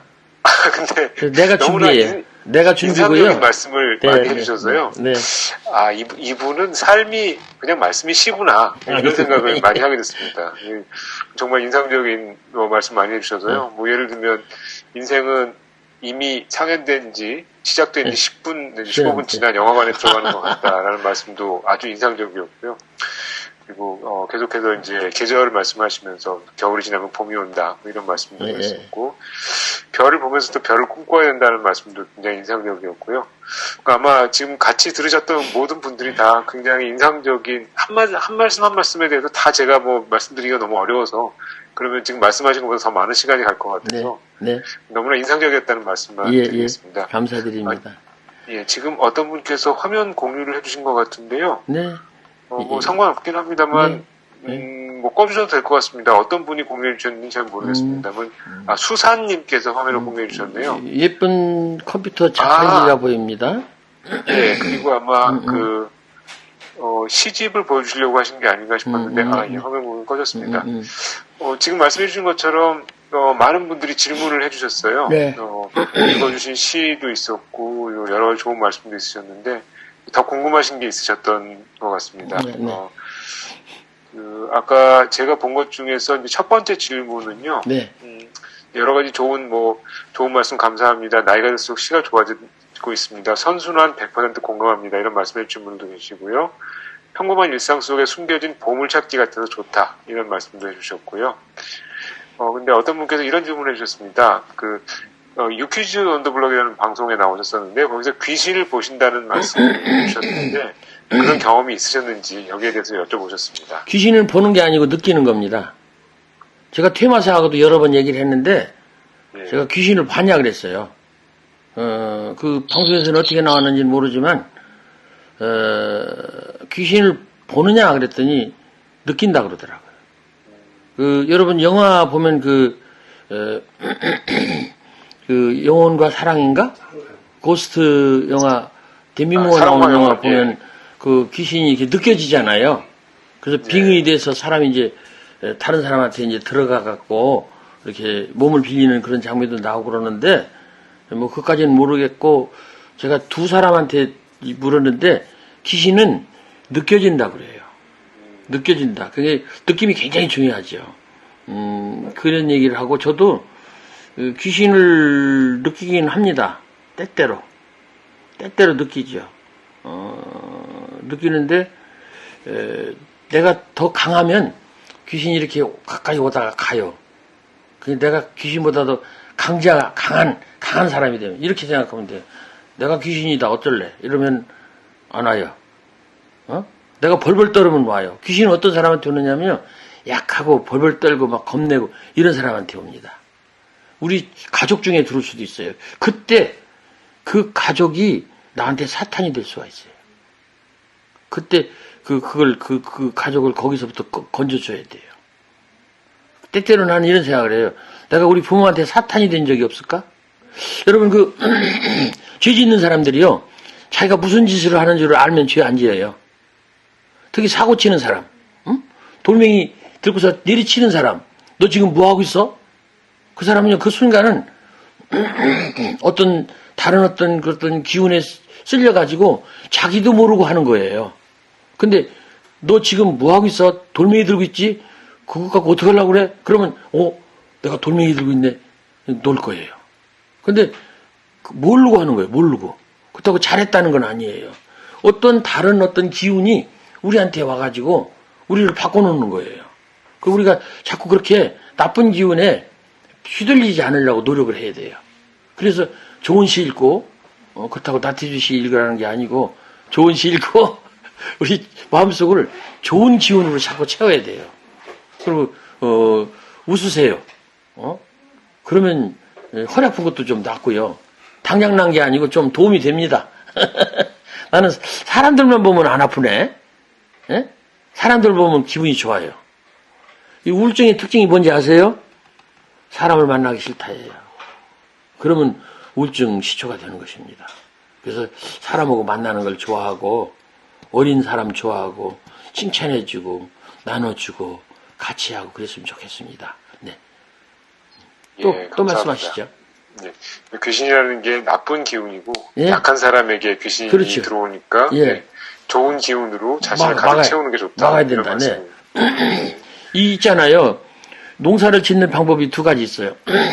여기 잡초가 있으면 잡초를 싹 쳐서 다 없애버리는 방법이 있고요. 곡식을 잘 갖고 잡초가 못 자라게 하는 방법도 있어요. 나는 그 두 번째 방법이 좋다고 생각합니다. 좋은 걸 자꾸 해. 하면은 나쁜 게 나가. 그렇잖아요?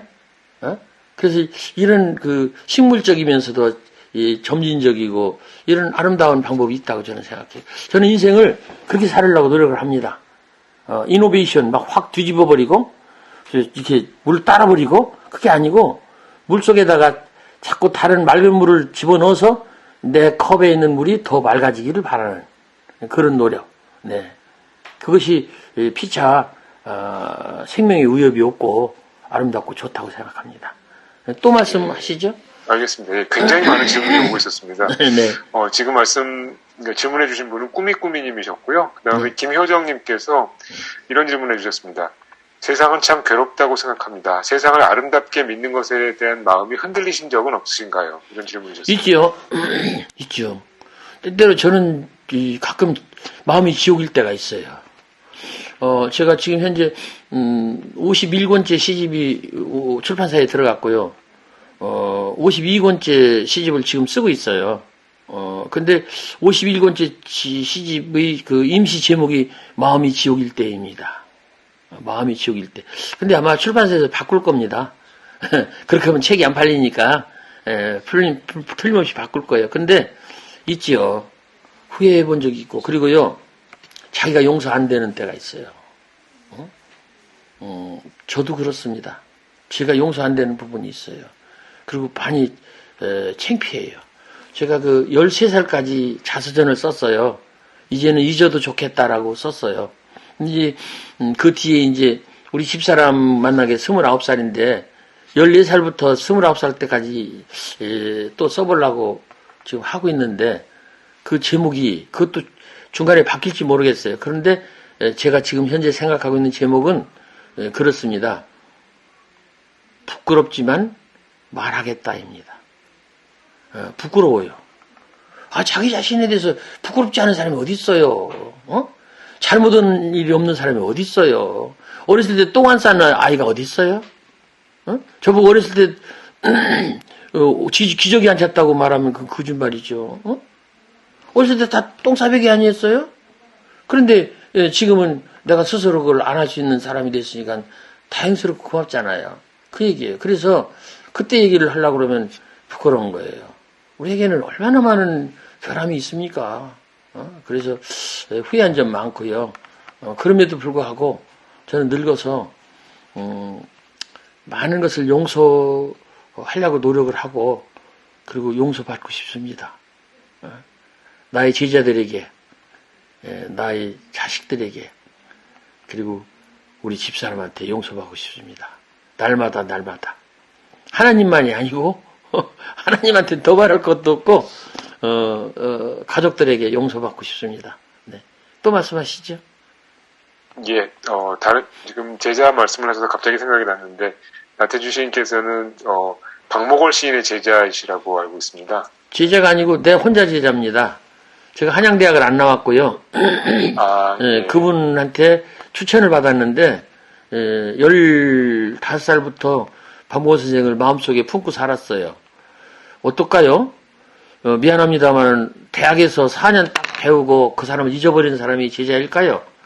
대학에서 배운 적이 없고 한두 번 만났는데, 물론 신춘문예 나를 뽑아주시고, 저를 또 결혼할 때 줄에 서주시고, 첫 시집 낼 때 서문을 써주셨는데, 그렇게 대학에서의 인연은 없지만은, 어떤 선생님보다도, 선생님이다. 그래서 저는 이렇게 말해요. 나를 낳아주신 육신의 아버지는 우리 아버지고, 내 문학의 아버지는 박목월 선생이고, 내 영혼의 아버지는 하나님이다. 그래서 나는 아버지가 셋이에요. 그래서 문학의 아버지로서 박목월이다. 이렇게 말씀을 드리는데, 그러니까 뭐 제자 개념을 넘어서는 것입니다. 나는 문학 이런 면에서 그분이 인정하든 말든 저는 박목월의 선생의 아들입니다. 네. 그러시다면은 뭐 정말 제자 이상이신 것 같습니다. 네, 네. 대학에서의 학술적인 혹은 뭐 제도적인 문제가 아니니까요. 스승과 제자라는 거는 대학이라든가 이런 제도가 결정하는 건 아닌 것 같습니다. 네, 네. 그렇게 인정해 주신 관계에서 감사하겠습니다. 네. 또 다음 분 질문을 전해드리겠습니다. 송님께서 올려주셨는데요. 시 번역에 대해서 어떻게 생각하세요? 시인의 마음이 외국어로 전달이 될까요? 이런 질문을 주셨습니다. 매우 어렵습니다. 특히 자세히 봐야 예쁘다, 오래 봐야 사랑스럽다, 너도 그렇다 해서 너도 그렇다가 좀 어려울 거라고 저는 생각합니다. 영어로 해도 일본어로 해도 너도를 어떻게 할까? 어떻게 무어라고 우리나라 말처럼 너도를 그렇게 어떻게 자연스럽게 번역을 할까? 너도 그렇다 앞에는요, 내가 그런데 너도 그렇다잖아요. 내가 그런 데를 앞에 숨겼어요. 너도 그렇다를 다 읽으면, 알으면 다, 내가 그런 데를 다 느끼면서 그걸 인정하는 거예요. 근데 어떻게 그렇게 영어로 일본말로 번역할 수 있을까? 그래서 번역이라는 말은 반역이라는 말이 있지요. 반역이다. 그렇지만, 할 수 있으면 하는 것이 더 좋겠다. 그런 생각을 하고, 그 번역한다면 아마 이 양쪽 말을 아주 자유스럽게, 한국말과 일본말을 자유스럽게 쓰는 사람이 일본말로 번역을 해야 되지 않을까? 영어도 마찬가지고. 그래서 가능하면 해주셨으면 좋겠고요. 저는 영어로도 번역했는데 그거는 국내 소통용이고요. 진짜 번역은 외국에 가서 그 나라의 서점에 가서 있어야 돼요. 그리고 그 나라 사람들이 사줘야 돼요, 진짜로. 이 사준다는 게 굉장히 중요합니다. 중국어로 본토로 한 두세 권이 나갔고요. 이종석하고 제가 같이 쓴 책이 하나 나갔어요. 그리고 그 김두엽 할머니 90살 넘었는데 그림 그리는 할머니 지금도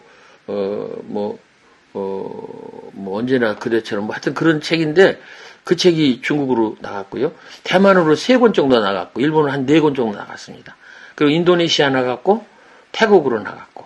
근데 그 영역을 벗어나지 못하네요. 이게 유럽으로 나가야 되는데. 유럽으로 나가야 되는데 근데 저는요 억지를 안 하랍니다. 나는 그런 생각을 해요. 공부 잘하다 보니까 상도 타는 거지. 상 타려고 공부하는 건 아니다. 노벨상 의외로 한국 사람들이 원하고 있지요. 나도 뭐 준다면 안 받을 일은 없지만은 굳이 받으려고 그냥 발버둥 치고 싶지는 않습니다. 왜냐? 다른 게 더 바빠요. 나는 다른 게 더 바빠요. 날마다 아프고 날마다 문학관에서 청소하고 꽃 나오는 거 보고 그게 바빠요. 네, 또 말씀하시죠. 예, 알겠습니다. 직원사과 매니아 황윤정님, 아까 처음에 소개해 주셨던 분께서 또 이런 질문을 해주셨는데요. 나태주 시인님의 시 중에서 가장 애착이 가는 시가 있다면 시 마당을 쓸었습니다. 지구 한무탱이가 깨끗해졌습니다. 꽃 한 송이 피었습니다. 지구 한무탱이가 아름다워졌습니다. 마음속에 시 하나 싹 떴습니다. 지구 한무탱이가 밝아졌습니다. 나는 지금 그대를 사랑합니다. 지구 한무탱이가 더욱 깨끗해지고 아름다워졌습니다. 이게 이제 두 가지 점에서 첫째는 시에 대한 제 나름대로의 답이 들어있는 시고요. 그러니까 마당 쓸은 아주 하찮은 일이 지구 한무탱이를 깨끗하게 하는 것처럼 아주 하찮은 시가 사람을 살리고 세상에 좋은 영향을 주는 그런 것이 되기를 제가 바라는 제 소망이 들어있는 시이기 때문에 첫 번째 이유고, 두 번째는요, 이 시가 반전과 변용을 보여주고 있어요. 그 부분 보면 나는 지금 그대를 사랑합니다. 이게 이제 반전이거든요. 그래서 변용을 해요. 지구 한 모퉁이가 더욱 깨끗해지고 더욱 아름다워졌습니다. 그래서 더욱 커진 거예요. 돌아서고 다시 더 새로운 다른 모습을 보여주는 거죠. 그래서 반전과 변형이 들어있는 시라고 저는 말씀을 드리고 싶은데, 우리 인생에서도 부디 이 젊은 분들 계신데 그대들의 인생 후반부에 늙어서 나이가 들어서 반전과 변형이 있기를 바랍니다. 훌륭하게 사는 사람들의 이야기를, 생애를 들여다보면 대부분이 다 그 뒷부분에 반전과 변형이 있었어요. 그 특별히 중요하고 대표적인 사람이 톨스토이입니다. 네. 또 말씀하시죠. 예, 알겠습니다. 다음 질문입니다. 다른 단어보다 기쁨이라는 단어를 선택하신 이유가 궁금하고 어떤 것에 기쁨을 느끼시는지도 궁금합니다. 하늘 아래 내가 받은 가장 커다란 선물은 오늘입니다. 오늘 받은 선물 가운데서도 가장 아름다운 선물은 당신입니다. 당신 낮은 목소리와 웃는 얼굴, 콧노래 한 구절이면 한아름 바다를 아는 듯한 기쁨이겠습니다. 이게요, 제가 쓴 시지만은 사실은 제가 뭐 대단한 건 아닌데 공자님 말씀을 많이 또 제가 또 훔쳐왔다고 보면 됩니다. 하기 쉽으면 불행 여로하여 유붕이 자원방래하니 불행 낙화하라. 거기 보면 기쁨 열이 있어요. 열. 그 다음에 즐거울 낙이 있어요. 인간은 연락의 존재입니다. 연락을 원하는 존재예요. 그 연락을 방해하면 안 돼요. 훼손하면 안 됩니다. 저는 그렇게 생각해요. 그리고 근자열 원자래, 지관서가 이런 말도 이쁜데 훌륭하잖아요. 그것처럼 근자열 원자래, 가까운 사람을 기쁘게 하고 잘 대해주면 먼 사람이 온다. 이게 얼마나 아름다워요. 근자열 원자래. 거기도 열이 있어요. 그래서 이 기쁨이 우리 삶의 목표라고 생각합니다. 기쁨이 있어요. 그 앞에 만족이 있어야 됩니다. 만족이 없는 기쁨은 절대로 그건 있을 수가 없어요. 그 앞에 감사가 있어요. 자, 다시 순서대로 할까요? 감사가 있고, 감사가 만족을 갖고 오고, 만족이 기쁨을 가지고, 그런 다음에는 무엇이 기다릴까요? 행복이 기다립니다. 제가 생각한 거예요. 근데 이런 때 달라이라마의 도움도 제가 받았어요. 달라이라마가 만족이라는 것이 소중하다고 그랬어요. 그래서 보면 감사, 만족, 기쁨, 행복 이렇게 발전하지 않나 그런 생각을 합니다. 성경에도 보면은 범사에 뭐 감사하라, 항상 기뻐하라, 범사에 감사. 범사에 감사하라. 그 감사가요 왜 거기에 있을까요? 우리가 감사할 게 뭐 있어요? 근데요 이렇게 집중적으로 이렇게 이런 기계를 통해서라도 이렇게 마주 앉아서 얘기할 수 있는 이것 자체에 대해서도 우리가 감사합시다. 얼마나 고맙습니까? 반갑고 고맙고 기쁘다. 앉은 자리가 꽃자리니라. 내가 가시방석처럼 여기는 너희 앉은 자리가 바로 꽃자리니라. 반갑고 고맙고 기쁘다. 이게 구상선생의 꽃자리라는 시입니다. 거기도 보면 반갑고 고맙고 기쁘다가 나와요.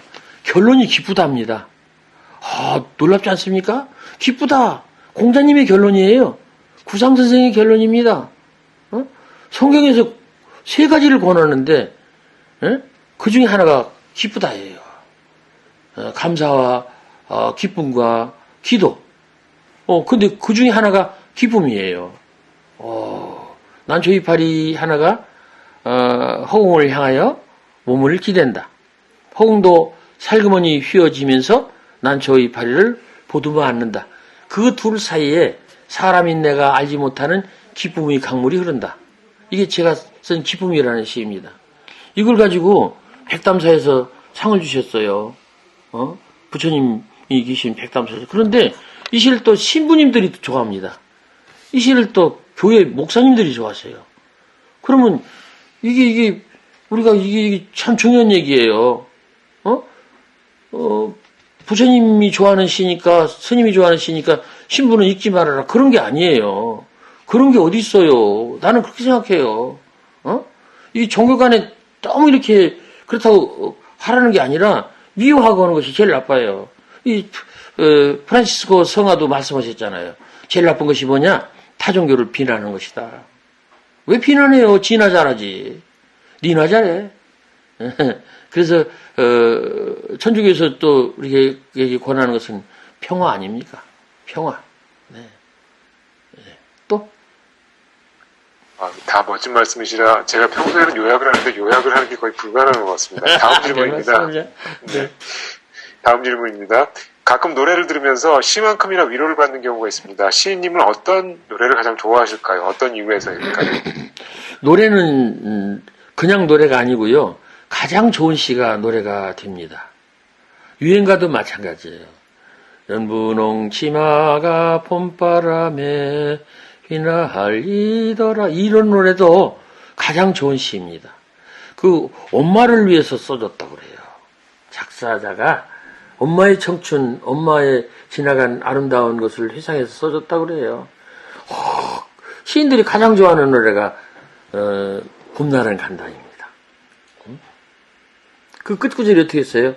봄날은 간다. 이렇게 나오잖아요. 그 재밌는 거예요.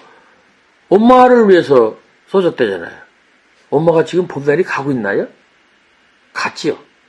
근데 시인은 간다라고 현재 진행으로 쓴 거예요. 그러므로 엄마의 봄도 여전히 가고 있고 나의 봄도 여전히 가고 있고 윤동선생 시 보면 오늘 밤에도 별이 바람에 스치운다 그랬잖아요.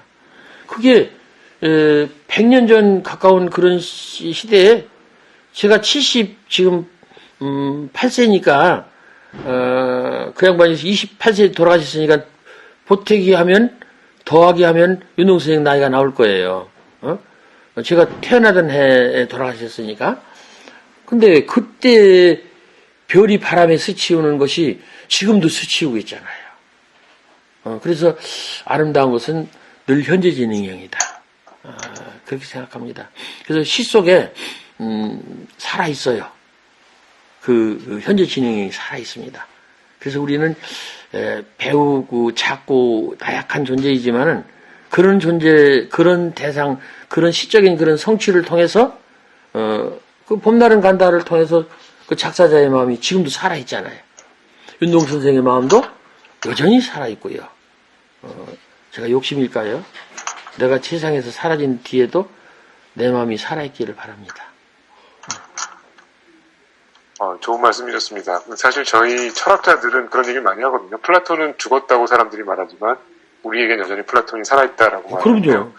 그럼요. 시인들은 모두 영원히 사는 사람들이 아닐까 그런 생각이 듭니다. 모두는 아니고요. 특별한 몇 사람만. 그것도 내 뜻으로 사는 게 아니고 독자의 뜻으로. 예. 내 뜻이 아니라 네 뜻으로 사는 거예요. 그렇게 볼 수 있겠네요. 예. 내가 살고 싶어도 네가 안 살려주면 못 사는 것입니다. 제가 작년에 8월 달에 애틀란타를 갔다 오면서 15시간 그 비행기 안에서 한양대학교 유성우 교수하고 같이 오면서 코코라는 영화를 2번 봤어요. 근데 시인들이 꼭 봐야 되겠더라고요. 참 아름다운 영화. 그래서 시 쓰는 사람들에게 권하고 싶은 것 중에 하나가 애니메이션인데 코코를 보시기를 바라고 또 애니메이션이 아니고 만화인데 아니 동화인데 프레드릭이라는 동화를 보기를 바랍니다. 프레드릭 아주 아름다운 동화예요. 네. 예, 감사합니다. 지금 애니메이션과 동화까지 추천해 주셨는데요. 다음 분 질문을 드리겠습니다. 이광옥님께서 이런 질문을 해주셨습니다. 안녕하세요. 저는 50대 후반인데요. 앞으로 살아가는데 꼭 가져야 할 마음가짐 3가지만 말씀해 주시면 감사하겠습니다. 내려놓으시고요. 다른 사람을 좀 보시고요. 그리고 자기를 많이 인정해 주셨으면 좋겠습니다. 내려놓으시고 50대 되면 내려놓으셔야 돼요. 아주 다 내려놓을 수는 없지만 내려놓으려고 노력을 해야 되고 그리고 이제 다른 사람을 봐야 돼요. 그리고 아까 뭐라 했나? 자기를 좀 이렇게 좀 자유롭게 해줄 필요가 있어요. 용서 중에서 자기 용서가 제일 어렵습니다. 자기 용서. 아주 쉽지 않아요. 자기 용서를 달성한 사람은요, 노년에 편안해집니다. 그리고 떠날 때도 그렇게 억울하지 않게 떠날 수 있을 것이고요. 네. 50대 중요한 나이에 지금 도달하신 거예요. 이제부터 시작이십니다. 네. 예, 감사합니다. 세 가지 말씀 잘 새겨 들으셨을 거라고 생각하고요. 저도 잘 새겨두도록 하겠습니다. 예, 다음에 이분은 그 숫자로 된 아이디를 가지고 계신 분인데요. 86530 이렇게 시작되는 숫자로 된 아이디로 접속하셨습니다. 선생님, 저도 시가 너무 좋아서 일기처럼 시를 쓰고 있는데 제가 세상을 바라보는 눈이 너무 예민한 것 아닌가, 좀 무던하게 살 수는 없을까 고민이 들 때가 있습니다. 나만의 생각을 가진 사람은 삶을 살아가는 일이 더 힘든 걸까요? 두서없는 질문 용기 내서 드려봅니다. 나만의 생각일 수 있지요. 예. 있는데 거기다가 다른 사람 생각도 좀 하셨으면 좋겠어요. 성공한 시인은요, 저수지는 저수지인데 샘물을 품은 저수지여야 된다고 저는 생각해요. 다시 말씀드릴게요. 성공한 시인이 되려면 샘물을 품은 저수지가 돼야 된다. 처음에 시를 쓸 때 초심 출발할 때는 자기 샘물만 품어서 시를 씁니다. 그것만 생명수예요. 근데 끝까지 자기 샘물만 갖고 갈 수가 없어요. 좀 힘이 딸리기도 하고, 그리고 퍼서 많은 사람한테 주려면 양이 좀 부족해. 그러면 어떡하냐면 다른 사람들의 그 물을 받아. 그러니까 내 물도 좀 받고 다른 사람의 샘물을 받아서 내가 저수지가 되는 거예요. 근데 그렇다고 해서 샘물을, 자기 샘물을 묻어버리면 안 돼요. 그 저수지는 저수지인데, 그게 너의 얘기, 세상 얘기, 다른 사람 얘기가 들어오면서, 나는 나대로 그 저수지 속에서 샘물을 막지 말고, 계속해서 또 내 나름대로 물을 생산해. 그래서 다른 사람 물과 내 물을 섞어서 거기서 이제 시를 생산해내는 그런 마음. 그래서 그냥 한마디로 줄이면, 샘물을 품은, 숨긴 샘물을 여전히 가지고 있는 저수지. 이게 후반부에 가서 성공한 시인들의 시적인 자산이고 태도라고 저는 생각합니다. 내 슬픔과 내 원한과 내 소망만 갖고 시를 처음에는 씁니다. 그러다가 아까도 메르켈 총리 얘기를 했습니다마는 타인의 소망과 타인의 슬픔과 타인의 어떤 것도 같이 이렇게 받아서 써줄 때 내가 더 좋아진다, 이 말씀을 드리고 싶어요. 지금은 물으시는 분은 샘물의 시기에 있는 것 같아요. 계속 쓰시기 바랍니다. 그러다가 본인이 운이 좋거나 지혜롭다면 이제 다른 사람의 물을 받아서 저수지가 될 거예요. 그래서 샘물을 품은 저수지가 되시기를 바랍니다. 네. 또요? 예, 좋은 말씀 감사합니다. 사실은 박병호님께서 후배 시인들에게 해주고 싶은 말이 있냐고 질문하셨는데, 바로 이 말씀이 네. 후배 시인들에게 해주시는 말씀이기도 한 것 같습니다. 예. 예, 질문이 너무 많아서 모든 질문에 다 드릴 수는 없을 것 같고요. 좀 인상적인 질문들을 먼저 드리고, 시간이 나오면 그 다음 질문을 드리겠습니다. 박미라님께서 해주신 질문인데요. 오랫동안 교육자로 사셨기에 여쭙습니다. 아이들에게 가르쳐야 할 단 하나의 가치가 있다면 어떤 것을 드시고 싶으신가요? 이런 질문을 주셨습니다. 더불어 사는 것을 가르쳐야 된다고 생각합니다. 근데 그것이 없어서 지금 걱정이에요. 우리는요, 절대로 혼자 못 살아요. 이것도 제가 늙어서 하는 소리인데, 너 없이 나는 있을 수가 없습니다. 너를 우리가 소중하게 생각해야 될까요? 나를 유지하기 위해서, 내가 좋아지기 위해서. 저는 우리 집사람이 굉장히 소중해요. 그럼 우리 집사람이 그 자체로서 소중할까요? 아니에요. 우리 집사람이니까 소중한 겁니다. 그 사람이 없으면 나 밥 누구한테 얻어먹어요? 그 사람한테 잘해야 돼요. 그 사람이 없으면 내 양말 떨어진 거 누가 꼬매줍니까? 이 단추 잘 떨어뜨리는데 단추 이거 누가 달아줘요? 그러니까 그 사람이 소중한 거예요. 그래서 너하고 더불어 잘 사는 이런 것을 꿈꿔야 되는데 그게 잘 안 되는 것 같아서 걱정스럽습니다. 그리고 이것도 번외인데 감정 컨트롤을 좀 우리가 좀 생각했으면 좋겠어요. 그게 지적인 거, 지식, 어떤 그런 생각, 이것만 자꾸 내세우는데, 그것과 더불어, 이제 우리 세상이 지식의 시대에서 생각의 시대로 왔고, 이제 느낌의 시대로 가고 있다는 것을 우리가 잊지 말아야 된다고 생각해요. 내가 젊은 친구들이 많은데, 20대, 30대 되는 특히 여성 친구들하고 밥을 먹을 때 보면요, 일단 밥 먹기 전에, 음식점에서 먹기 전에 다 기념을 하더라고요. 혼자서 기념을 해. 핸드폰을 꺼내서 사진을 찍어요. 나는 그걸 보면서 놀라는 느낌을 많이 가져요. 이 친구가 그 순간에 자기 삶을 기념하고 있구나. 응? 그렇죠. 느낌에 죽고 살아요. 느낌. 이거 굉장히 중요합니다. AI가 나와서 앞으로 판칠 거라고 생각하는데 AI가 못하는 게 하나 있어요. 그건 느낌입니다. 그래서 그것은 영원한 것이고, 그래서 시는 망했냐? 망하지 않았습니다. 느낌이 있는 한 망하지 않았어요. 노래도 망하지 않았고. 그래서 느낌에 조금 투자를 하는 그런 교육이 됐으면 좋겠어요. 더불어 살고, 그리고 그 개인 한 사람 한 사람한테는 느낌을 어떻게 컨트롤할 것인가. 그런 생각을 해봅니다. 예, 계속 너무나 멋진 말씀을 해주셔서 계속 사실은 시인님 말씀을 듣고 싶은데 정해진 시간이 있어서요. 아마도 지금 이 질문이 마지막이 될 것 같습니다. 아, 네. 주열님께서 해주신 질문인데요. 나태주 시인께서 가장 좋아하는 시인과 그 이유는 무엇인가요? 이런 질문을 해주셨습니다. 상당히 좀 어려운 질문입니다. 왜냐하면 제가 시를 쓰면서 아까 뿌시긴도 얘기했고, 톨스토이도 얘기했고, 우리 박목월 선생도 얘기했고, 그런데, 결론적으로 말한다면 윤동주라고 말하고 싶습니다. 내가 상당히 가장, 들으시는 분들이 듣고 싶어 하는 답을 내는지는 모르겠어요. 그건 아니고, 저는, 젊은 시절에 윤동주 선생이 시가 좀 모자란다고 생각했어요. 굉장히 모자라요. 이렇게 얘기하면 또 혼날지 모르는데, 그리고 윤동주 선생은 그 인생도 좀 모자랍니다.